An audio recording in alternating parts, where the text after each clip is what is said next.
नमस्ते फ्रेंड्स, राधे राधे। कैसे हैं आप सब लोग। दोस्तों, आज हम देखेंगे परिवर्तनी एकादशी के दिन घर पर हम आसान विधि से पूजा कैसे करेंगे। मैं हर एक एकादशी में ना ऐसे ही पूजा करती हूँ। तो देखिए, पहले एक मैंने थाल ले लिया है और यहाँ पे राधा कृष्ण जी और मेरे से प्यारे से लड्डू गोपाल जी और साथ में गौ माता। तो सभी भगवान के स्वरूप यहाँ पे है। और अगर आपके पास है लक्ष्मी नारायण जी, तो आप राधा कृष्ण जी या लक्ष्मी नारायण जी किसी की भी पूजा एकादशी के दिन कर सकते हैं। वैसे परिवर्तनी एकादशी के दिन ना पूजा होता है वामन अवतार के। तो अगर आपके पास फ़ोटो है तो आप उनकी भी फ़ोटो सामने रखें, उनको भी पूजा करें। तो देखिए, सबसे पहले हमने कच्चे दूध से स्नान करवाया है। और जब स्नान करवाएंगे तो हमेशा ध्यान रखना कि दूध हमेशा कच्चा होना चाहिए, गाय का दूध होना चाहिए। अगर नहीं मिलती है तो पैकेट का ही दूध यूज़ करें। अगर मिल जाता है तो जो बिना पैकेट वाली दूध होती है वो यूज़ करें। तो ये छोटी छोटी बातें हैं जो ध्यान रखना होता है हमें। और अब देखिए, हमने शुद्ध जल से भी स्नान करवा दिया ठाकुर जी को, और ठाकुर जी को पोंछ के मैं अभी यहाँ से ले लूँगी। और ये जो पानी है ना, किसी भी जो ज़्यादा जगह जहाँ पे रहेंगी पेड़ पौधे में डाल सकते हैं। तो आज एकादशी है, ठाकुर रानी के लिए हमने येलो ड्रेस बनाया था। आप लोगों ने देखा होगा जन्माष्टमी में भी यही ड्रेस से जो है इनकी श्रृंगार हुई थी। और ये देखिए, अभी राधा कृष्ण जी को कितने प्यारे और कितने सुंदर लग रहा है। तो एकादशी भी थी, इसीलिए मैंने आज ये ड्रेस पहना। और दूसरी बात है कि जन्माष्टमी के श्रृंगार वीडियो नहीं अपलोड कर पाई, क्योंकि इतना ज़्यादा काम रहता है ना कि अलग अलग वीडियो बनाना अपलोड करना बहुत मुश्किल होता है। तो एक वो भी बहुत लोग बोल रहे थे कि वीडियो कैसे सजाया, उसकी वीडियो नहीं आई। तो आप इसमें देख सकते हैं कि आप श्रृंगार किस तरह से करेंगे। तो ये एक छोटी सी मंगलसूत्र है, ये जो है ना, ये मैंने लिया था एमफेस से और एडी की है। साइज़ सच बताऊं तो मंगलसूत्र मैंने पहले ले लिया था, राधा रानी बाद में आई है। तो कोई कोई होता है ना, कोई अपने लिए सामान उन्होंने पहले ही लेके रखे हैं, जबकि मैंने बाल राधा रानी को कभी मंगलसूत्र नहीं पहनाती हूँ। मैं जो किशोरी स्वरूप है उनको पहनाती हूँ। तो अभी ये चोटी लगा दिया और हमारी छोटी सी प्यारी सी राधा रानी तैयार हो गए। तो आप भी उनको ऐसे कमरबंद लगाए। और कमरबंद में मैंने जो लगाया ना, वो एक हार ही है जो कमर में लगाए, और देखने में वो बहुत सुंदर लगता है।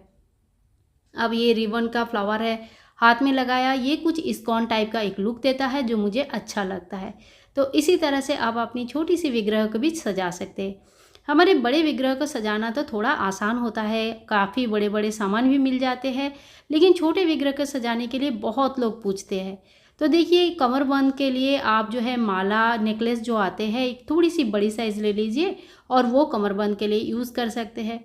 अगर आपकी विग्रह बहुत ज़्यादा छोटा है तो आप जो है गोपाल जी की जो गोल्ड ड्रेस आता है वो भी पहना सकते हैं। और जिस दिन एकादशी होगा उस दिन आप कोशिश करें कि इनको पीला कलर का ड्रेस पहनाएं। अगर नहीं मिला तो जो गुलाबी होती है इस तरह का ड्रेस पहनाएं, अच्छे कलर्स कुछ पहनाएं। तो ऐसा वैसे तो देखिए, महीने में दो दो एकादशी आती है, तो आप कलर चेंज करके भी आराम से पहना सकते हैं। ऐसा कुछ नहीं कि हर बार पीला ही पहनाना है। और अब जो है हमारे नन्हा मुन्ना बालक आ गए हैं, अब इनकी होगी तैयारी। तो देखिए, इनकी तैयारी ना मैं बहुत ही सिंपल सा करती हूँ। और जब कोई त्यौहार, ऐसे बड़े त्यौहार रहते हैं, दिवाली होली या कोई बड़ा त्यौहार रहता है, तभी मैं इनकी हैवी श्रृंगार करती हूँ।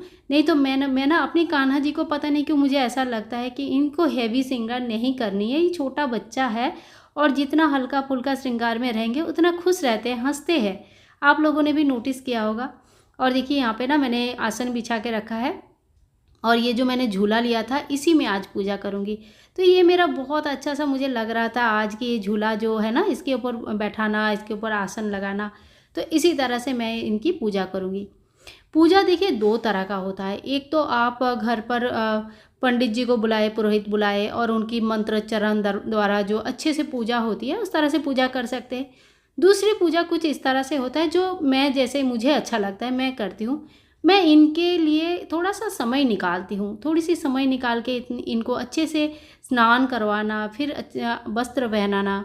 अब जो है इत्र की सेवा दे रही हूँ, तो ये जो उनके साथ थोड़ी सी टाइम बिताती हूँ ना, भले ही मंत्र उतना नहीं आता होगा, लेकिन ये जो समय बिताती हूँ ठाकुर जी के साथ ना, ये मुझे बड़ा अच्छा लगता है।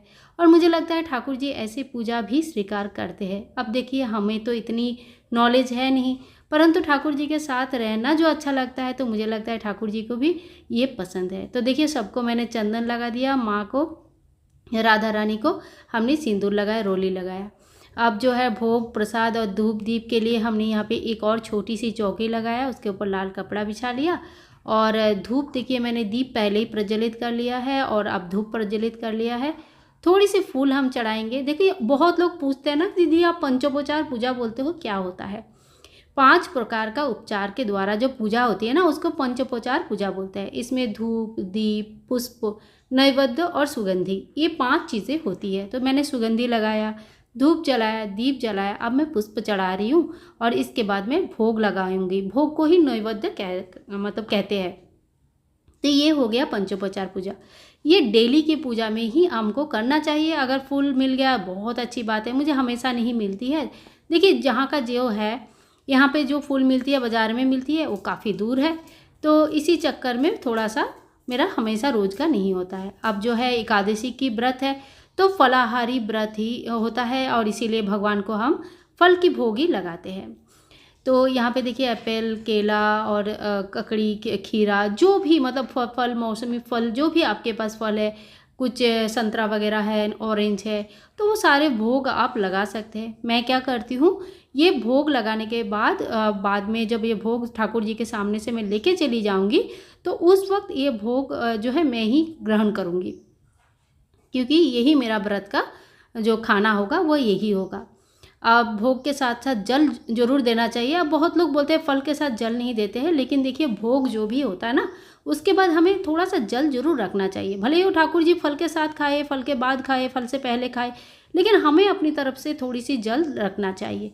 अब हम घंटी बजा के ठाकुर जी को आह्वान करेंगे, आओ ठाकुर जी भोग लगाओ।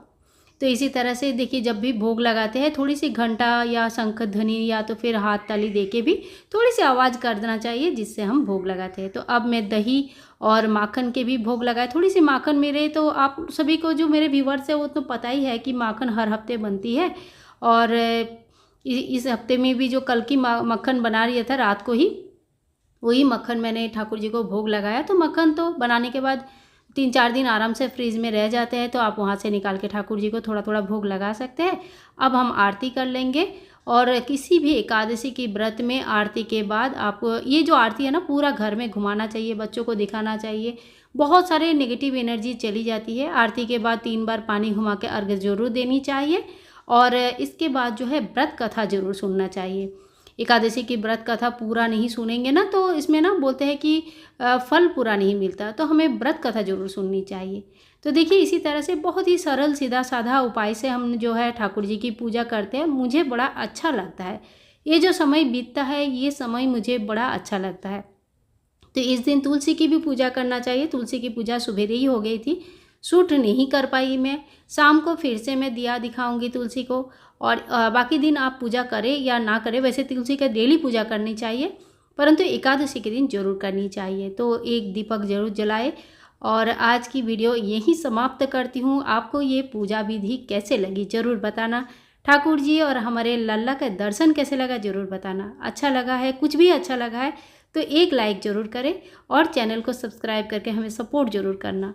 मिलते हैं नेक्स्ट वीडियो में, तब तक के लिए Hare Krishna, Radhe Radhe, take care friends.